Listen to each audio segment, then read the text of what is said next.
Thanks. Last minute. That would have been nice, wouldn't it? Yes.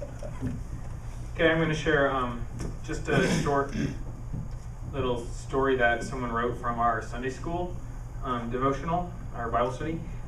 We don't really get to go through the whole Bible study every week because we're so busy talking to each other, which is a good thing because that means we're really thinking about what we're reading in our Bible study.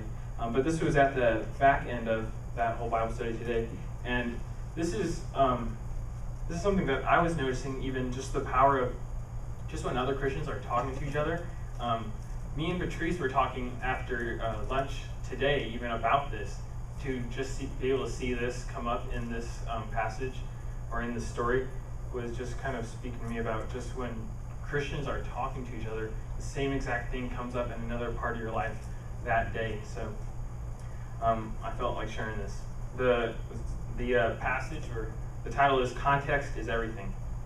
And the writer says, Jeremiah 29:11 is one of the first verses I remember memorizing, along with John 3:16, Philippians 4:13, Romans 8:28. When my wife and I selected a life verse for our firstborn son, we picked Jeremiah 29:11. As we mentioned earlier in this lesson, it was 2011's most searched verse on a popular Bible website. Taken by itself, it communicates the hope and security we can find in the care of our watchful God.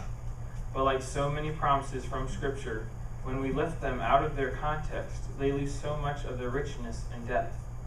Don't get me wrong, they aren't any less inspired. They're just a lot more superficial.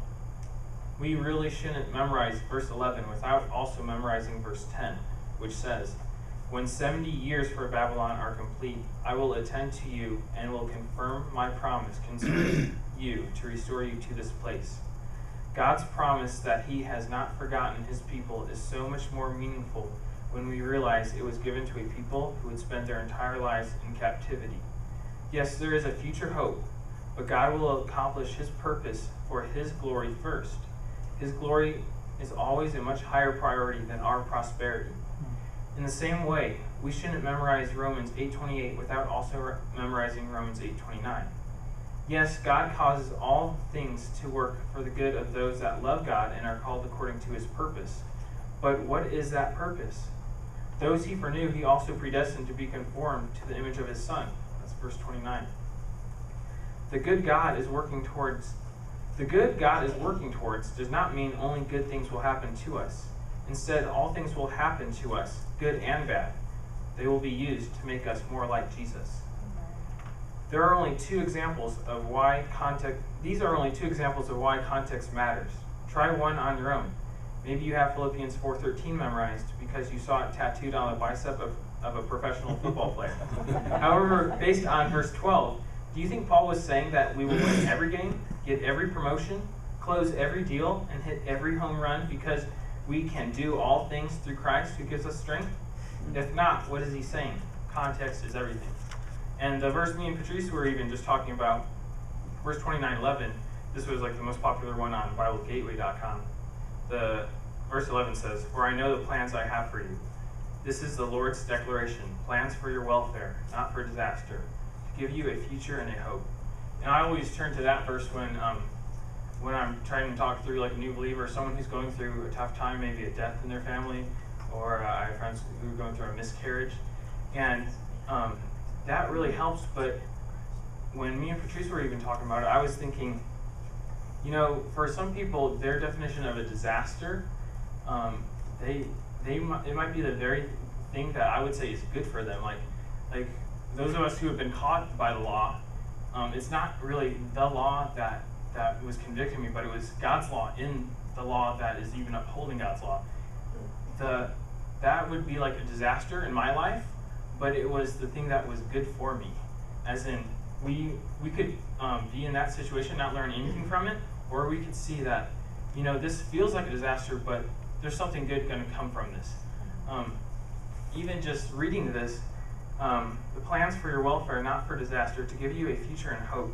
No matter what is happening, even in this country or just around this world, our future and our hope, no matter what, for those who believe Christ, it's the heavenly hope.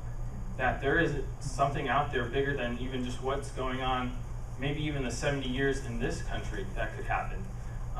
And one thing I brought home from this whole devotional story was there is this idea of an American dream, but for us as Christians, our American dream, really for me especially, is just what the Bible is teaching, to have the Word stored up in our hearts, just to be teaching our children. All these things can be going on in our country that we don't agree with, we know God doesn't agree with, but what are we doing in the face of all that disaster? What are we sharing? What kind of hope? What kind of love? The kind of love that God says to love your neighbor as yourself, to love God more than anything else. What does all that mean? And yeah, when I was thinking of the American dream, what can that mean to us as Christians? Because it's not going to be about just prosperity. Because being a Christian, it might look like you're prosperous, but really the whole testimony is of all the things that aren't just material, the heavenly hope. No matter what, heaven is, I think, going to be is what we really inherit, the prosperity. So that's what I had to share. Thanks, Dan.